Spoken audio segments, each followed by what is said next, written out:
I'm not worthy to stand up here. Thank you, guys. You can have a seat. Thank you. I'm going to have to take this off. It's not going to work. It's too hot already. Thank you, Matthew. So in 2005, we were on the Wild Coast doing a salvage job there. And as customary with very long jobs, the company would allow us to fly our wives and girlfriends in for a weekend. Not at the same time, obviously. You know what they...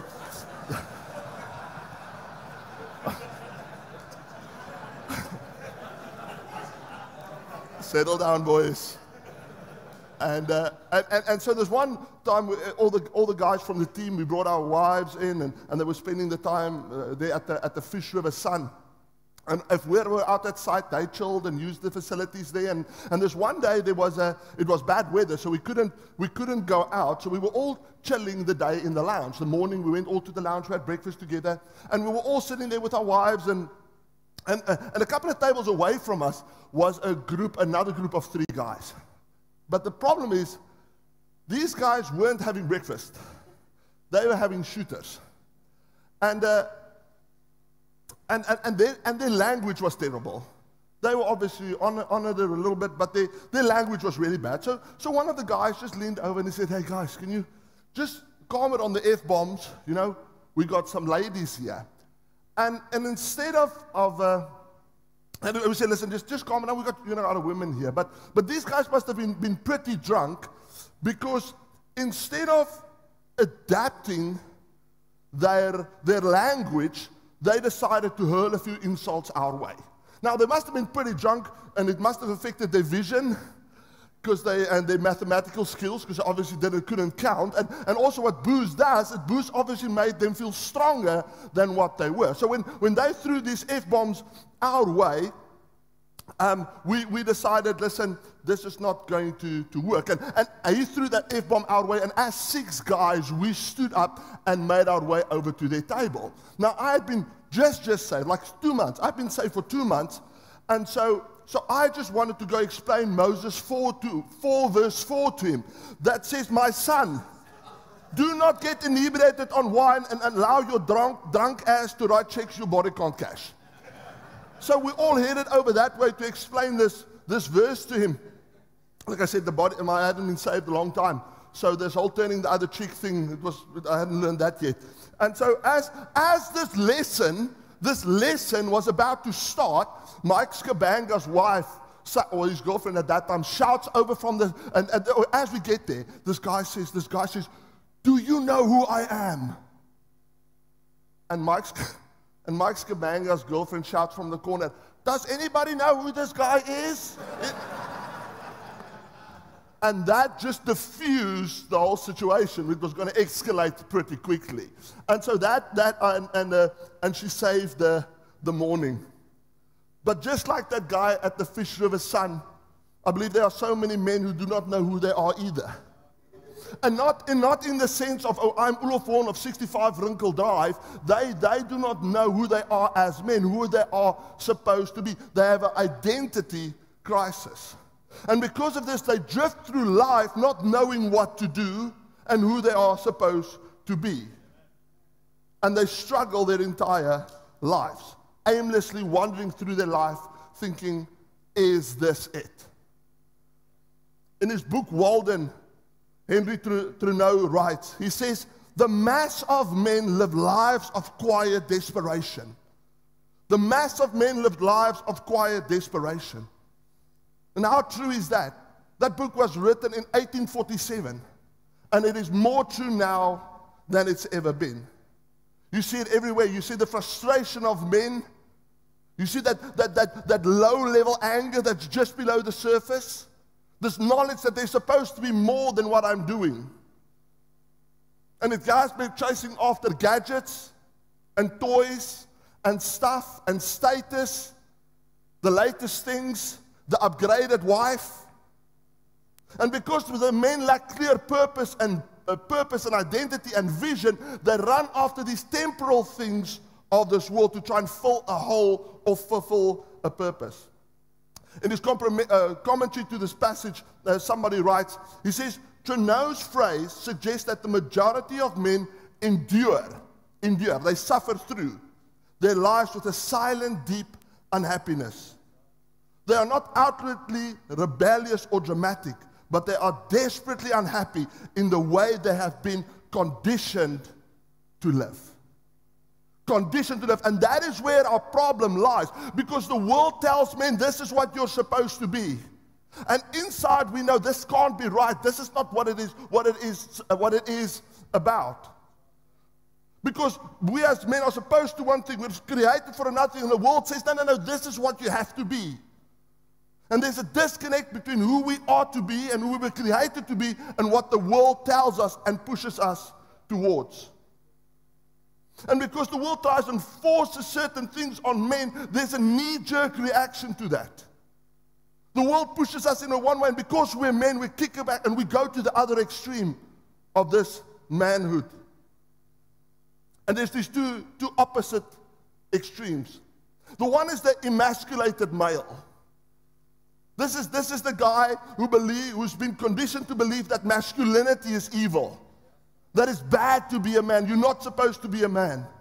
That all masculinity is toxic. This is the flannel-wearing, tofu-eating guy. This is the guy that the only difference between him and a woman is the plumbing. This is the emasculated man.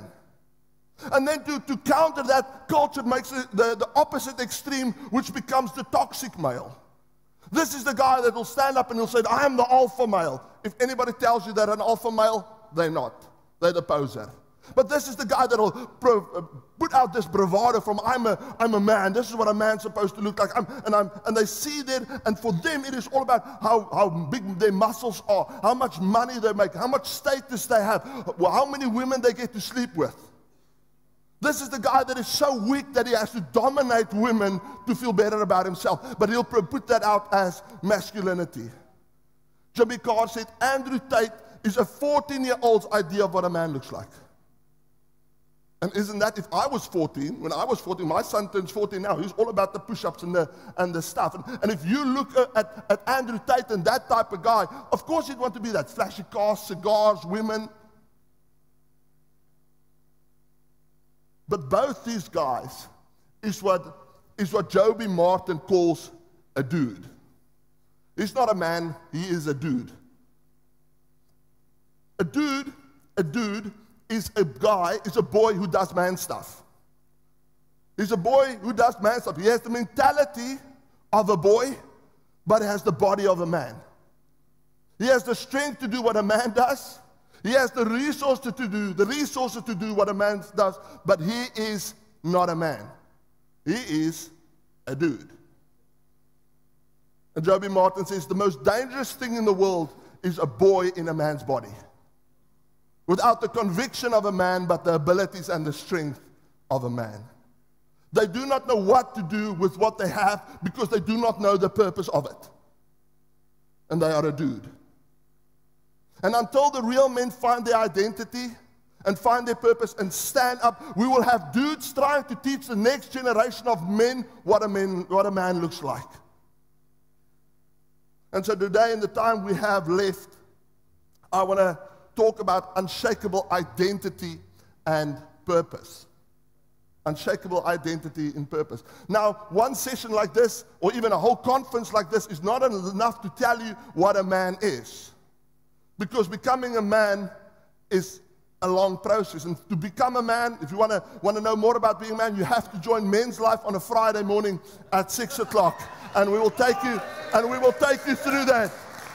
And we can figure it out together. But becoming a man isn't a once-off thing. No matter how great the conference, how great the speakers, how convicting they are, and how convincing they are, one sermon cannot make you, or one conference cannot make you a man. It is a great place to start, but it cannot make you a man. There's no magic wand. There's no silver bullet. There's no pill you can take. It is a long, hard process. Scripture says that iron sharpens iron. We have a joke at Men's Life. The guys don't say amen. They say, Aina. And that's what it requires to become a man. So I can't explain to you everything it is what a man is, and I'd never assumed to know it all anyway. But what I can do is tell you what the Apostle Paul told Timothy to do. In 1 Timothy 6, verse 11, he says, but you, man of God. I used to have a guy at Posselsburg at the church there. He'd just send me a random message, and he'd say, man of God. And I'd be like, yes, praise, what's up? That'd be it. A couple of months later, he'd be like, man of God. I'm like, yes, what's up? And it was just like, man of God.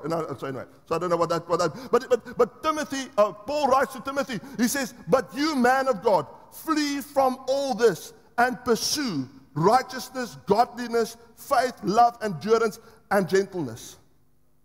Paul says, man of God, this is what you're supposed to do. You're supposed to flee the negative things. Avoid negative behaviors and attitudes such as greed, quarrels, envy, slander, and anything that distracts from a godly life. He says, run away from those things. Avoid them and flee from them. And then he says, I'm going to hear some positive virtues that you have to run after. He says, righteousness, which is living an integrous, honest life with moral courage. This is choosing to honor God when it's difficult. This is choosing to honor God when nobody is watching and nobody will ever know. When you're all by yourself, that is what righteous living is to do the right thing when it costs you something and you will get no credit for it. It might cost you something. He says, pursue godliness. This means to reflect God's character in everyday actions. How do we treat our wives? How do we treat our wives? Do we treat our wives that people say that is a godly way of treating a wife? How do we raise our children? Do we raise our children in a way that honors God? How are you treating that girl that you're dating? Which, by the way, is someone else's daughter. I think God has got, I think every man should at least have one daughter. And know when you're 16 that you're going to have a daughter one day. It'll change. Me having a daughter, change the way I view women. Because that girl that you're dishonoring by the way you're treating her and the things you're doing to her, that is someone's daughter. He says, pursue faith. He says, trust in God when things aren't certain. It's about having confidence in God when you don't understand the plan and when things don't go your way. He says, pursue love, which is reckless, selfless, sacrificial love that puts others first. Well, what does Paul say love is? He says love is patient. Love is kind. Love does not envy. Love does not boast, and love is not proud. He says pursue perseverance. Perseverance or endurance is about standing firm and not giving up even when the path is difficult. And trusting that God will give you the strength to take you there, to get you through. He says, pursue gentleness. See, true masculinity doesn't have to be harsh and aggressive or abrasive. Because meek is not weak. Jordan Peterson says, he interprets meekness as those who know how to use a sword but chooses not to. Meek is not weak. And even though all these things are the things that we have to do once we've become a man, there is a moment that you become a man. There is a defining moment that you become a man. These are the things that Paul writes Timothy for a man of God to do. So you have to be there already and then start doing these things. And Shia LaBeouf in the Real Ones podcast struggles with this question and he says this. He says, when do you become a man? When you start to drink? When you get a job? When you sleep with a woman? When you have a child? He says, no, you become a man when you take responsibility for others. When you take responsibility for others. A man accepts responsibilities for his responsibility. A man accepts responsibility for his responsibilities. You see, the thing is, you can have responsibilities and not do it. My children have responsibilities in the house to pack the dishwasher, to clean up after the dog, to make their room. That's their responsibility. But they don't always do it. They don't always do it. You can have responsibilities and negate to do that. That makes you a dude. If you don't do what you're supposed to do, that makes you a dude. A dude will say, oh, I tried. And then he'll say, oh, I'm sorry. And then wash his hands of his responsibility and negate what he was supposed to do. And he didn't really try. It just wasn't easy. It just wasn't easy. It just didn't happen by itself. He didn't put effort in. And so he negates his responsibility by saying, oh, I tried. I'm sorry. But a man takes responsibility. A man says, this is mine. This is my responsibility. I might not have signed up for this thing, but this is my responsibility. I might not have chosen to do this, but this is my responsibility, and I will get it done. It might not be my fault. It might not suit me right now. It might not be convenient, but this is my responsibility. I will take it on. I will do what needs to get done, even if it costs me something. I am a man. A man says, I will do this because this is my duty. It is my duty to do this thing. And that's a word we don't hear often, right? Duty. Duty is a legal or moral obligation to do something. There's no making excuses for it. There's sacrificing to get it done. Now, as we embrace our duties and accept responsibility, there's a few things that we need to know. 4 things that I could come up with. There's probably more. But there's 4 things we need to know. The first thing is, the past doesn't matter. The past doesn't matter. Throughout the Bible, we hear of men that have had great starts in life.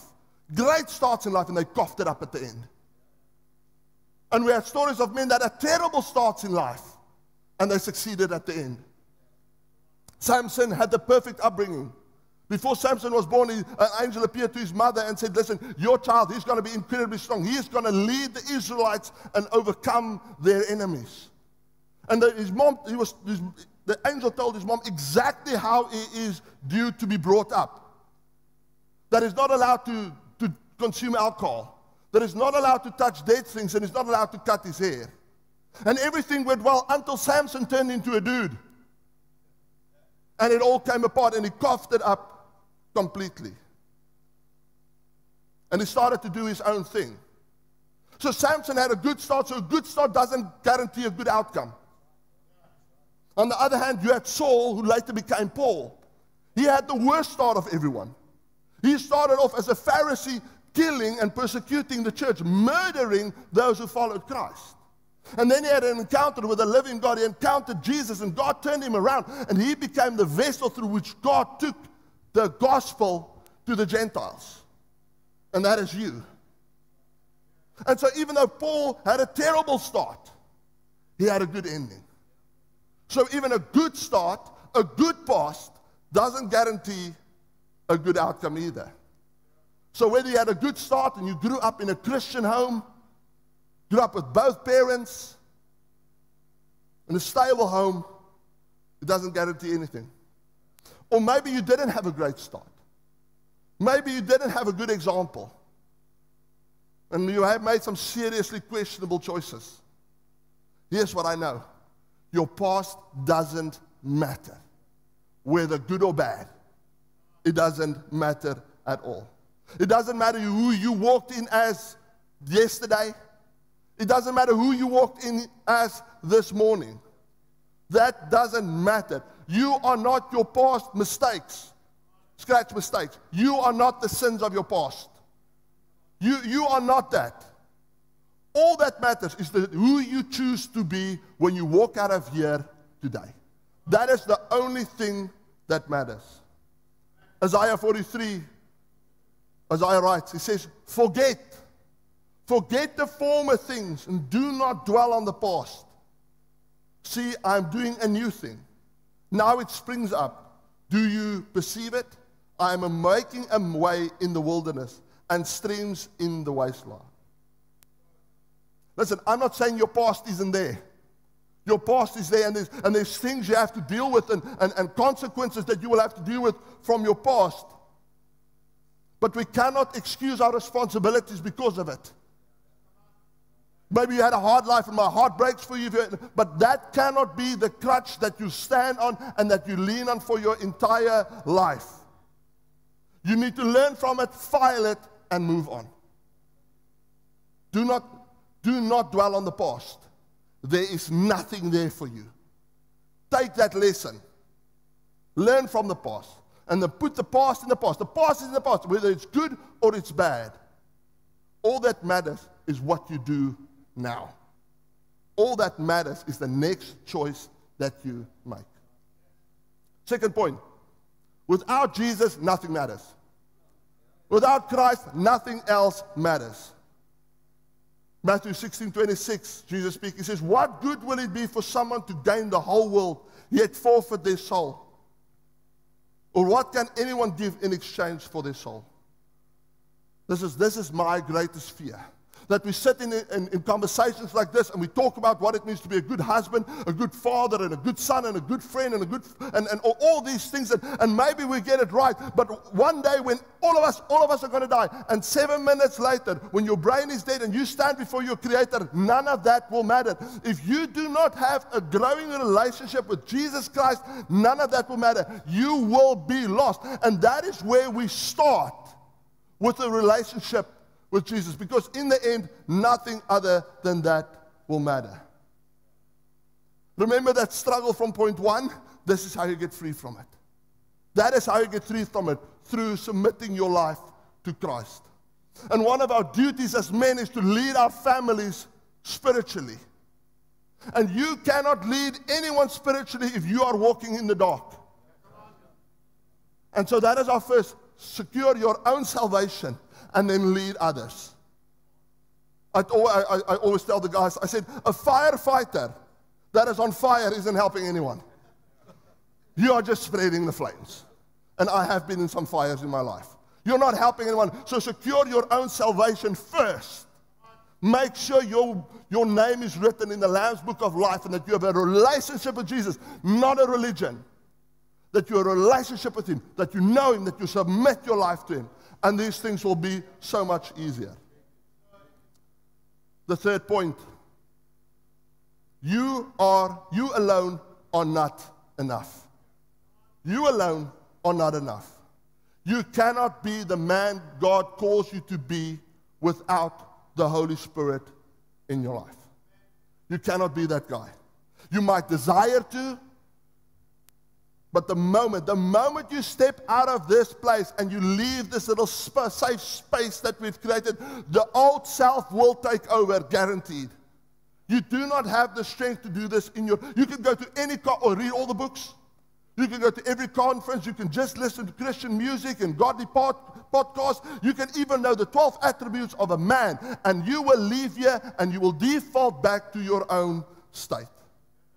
Because you are not strong enough. Doesn't matter how physically strong you are.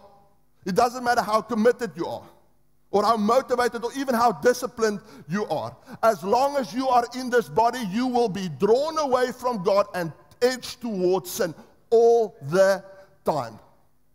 You will always be lured away from God and towards your desires. No matter how noble your cause or how good your heart is, eventually without the Holy Spirit actively working in you, you will default back to your old self. That is just a fact of life. And that is why God sends us the Holy Spirit, so that we can do what seems to be impossible. Matthew 19:26 says, with men this is impossible. In my own strength this is impossible. I cannot overcome that desire. I cannot overcome that habit. I cannot overcome that addiction. I cannot overcome the things that's happening in my life right now. And it says, with men this is impossible, but with God all things are possible. And the team is coming up, so I need you to focus here. You know what they look like. Okay. Then pay attention here. Number 4, there will be resistance.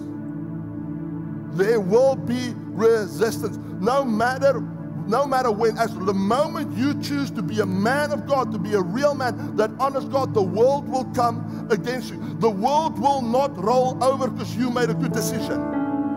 In contrary, he will come against you. He will come against you. And I always tell people that it's so clear when you're moving towards God and you're doing something that's going to change the lives of men, these things come against you. And I used to be so good at saying, I see you. I know what you are. And that's what we have to do. We need to acknowledge that He will come for you. The distractions will be bigger. The temptations will be greater. And the opposition will be stronger. And it will be hard. It will be hard. If it's not hard, you're not doing it right.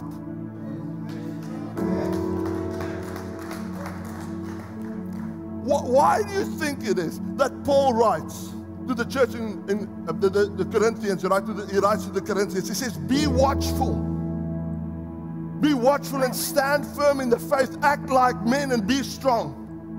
Let all that you do be done in love. Why would he write that if it was going to be a walk in the park? Being watchful means to be aware, to look around, to keep your head on a swivel, to see what's coming your way. He says, stand firm, be unshakable in the faith, like Pastor Chris said. Be unshakable in your faith. Act like men, not pretend to be, but act. Do the things a man does. Be a man, not a dude. Remember Paul's words to Timothy? Pursue righteousness, godliness, faith, love, endurance, and gentleness. And then it says, be strong, because it's not going to be easy. I always find it interesting that the moment the Bible addresses something, it means because there's some need there. There's something going on there. So Paul says, listen, you got to be strong. And being a man requires you to be strong. Yes, to stand up against this thing the world brings against us, but also strong enough to stand up against our own desires, and that's probably the hardest one. To be strong enough to say, but this body wants this mind wants this, and I'm going to resist this thing. I'm going to be strong and resist this thing, because this is not what a man of God does. This is not what a man of God pursues. In the series Yellowstone, Lloyd Pierce speaks to Jefferson White. This old cowboy speaking to this young one. And listen to what he says. He says, rough business becoming a man, ain't it? Beats the alternative though. Come on, let's get to work. It's a tough business becoming a man. It's a tough business. It's not easy. It's going to be hard. But what is the alternative? What other option do we have? Negate our responsibility? Stand back because it's too difficult? Keep quiet because it's not politically correct? Let culture raise our families? Raise our children and let culture lead our families? What alternative do we have? We have no other option because the alternative is unthinkable.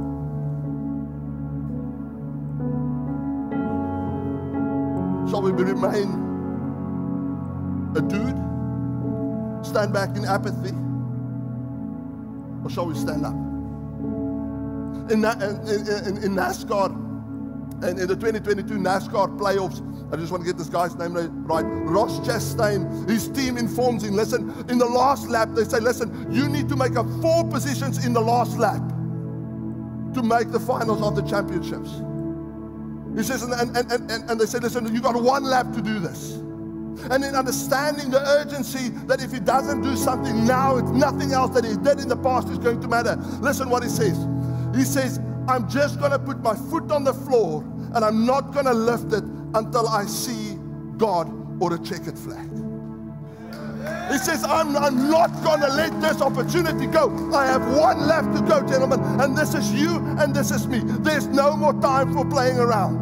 There's no more time for excuses. This is time for us to stand up, and we need to get behind this thing. There's no more time to play games. Time for games is done. Time for excuses is done. This is the final lap. And as men, we will stand and we will say, I will do this thing. I will take responsibility and I will get this done, because the alternative is not an alternative. I will be the man that gets this done. I will take this burden on me and I will execute my duty.